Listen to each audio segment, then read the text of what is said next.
And also aloe vera. It's one of the best things that you can use for burns. So this family, whenever there's a problem, they call me. And they called me a few years later. Their son, he was dismantling an old house. They were getting windows because they were building a new house. And he was pushing this window out and he overbalanced and his hands went through the window. And he had deep lacerations. So they rang me from the hospital. Barbara, what do we do? I said, he's a pianist. You've cut through tendons. Praise God for the skill of the surgeon. Because those tendons go twang. You want to pull them together and stitch it. And he's 19. He's a pianist. No. Anyway, they went into the hospital. After half an hour, they rang me. They said, we've got a problem. I said, what's the problem? They said, well, no surgeon will operate on him unless he takes antibiotics. And this young boy, Joel, said, nope. They said, Barbara, what do we do? I said, well, the body can cope with 1 or 2 courses of antibiotics in a lifetime. And he hasn't had an antibiotic. And it was a dirty old window. So they went to Joel and said, well, Barbara said maybe. He said, nope. No. So 11 medical people talked to him. You got it. You're a young man. You know what they started to say? You're going to lose your hand. You're going to lose the ability to play the piano. Never should we make a decision on this one. Fear. And you know what God said? In 2 Timothy 1 verse 7, I have not given you the spirit of fear, but of power, love, and a sound mind. You know what a sound mind does? It considers the options. Finally, they found an orthopaedic surgeon that said, okay, I'll do it. And you know what they do when you're under general anaesthetic? They get hydrogen peroxide, and did you know that's what your white blood cells kill pathogens with? Did you know that our body makes hydrogen peroxide inside the white blood cell? They pour the hydrogen peroxide on and they just about get a scrubbing brush. Because you've got to clean it up, that's square one. So they cleaned it up very, very well, and they can, especially when you're under anaesthetic.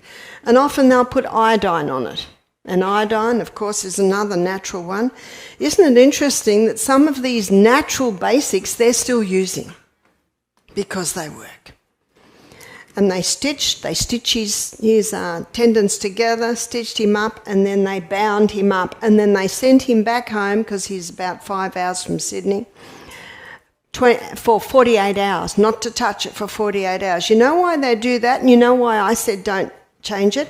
Because if you change it too often, you disrupt new cell growth.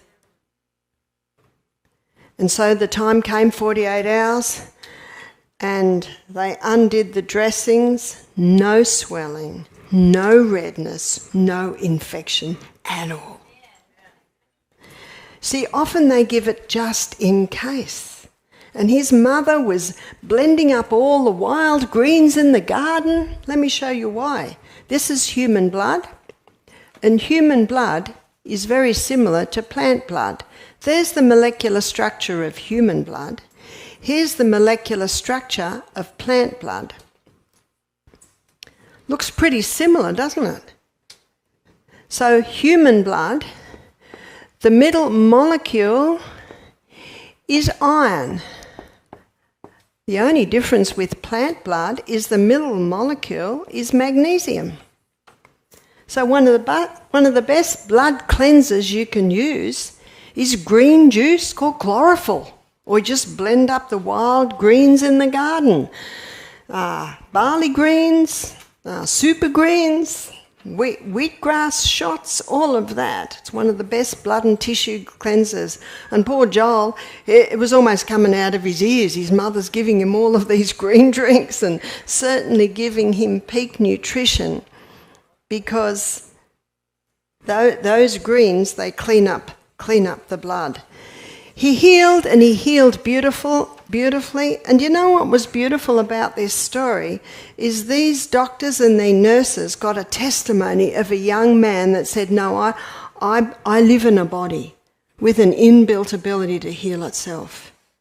And it will heal itself when you give it the right conditions. And he knew he was giving it the right conditions. So I admired this young man's stand. And it worked. Leviticus 17:11, it says the life of the flesh is in the blood.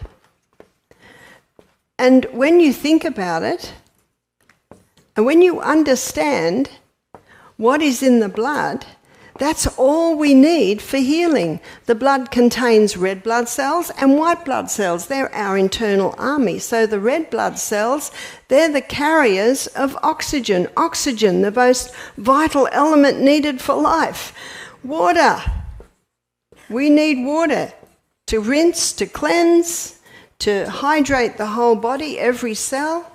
The red blood cells can carry nutrients. Our body cannot function and our body cannot heal without nutrients.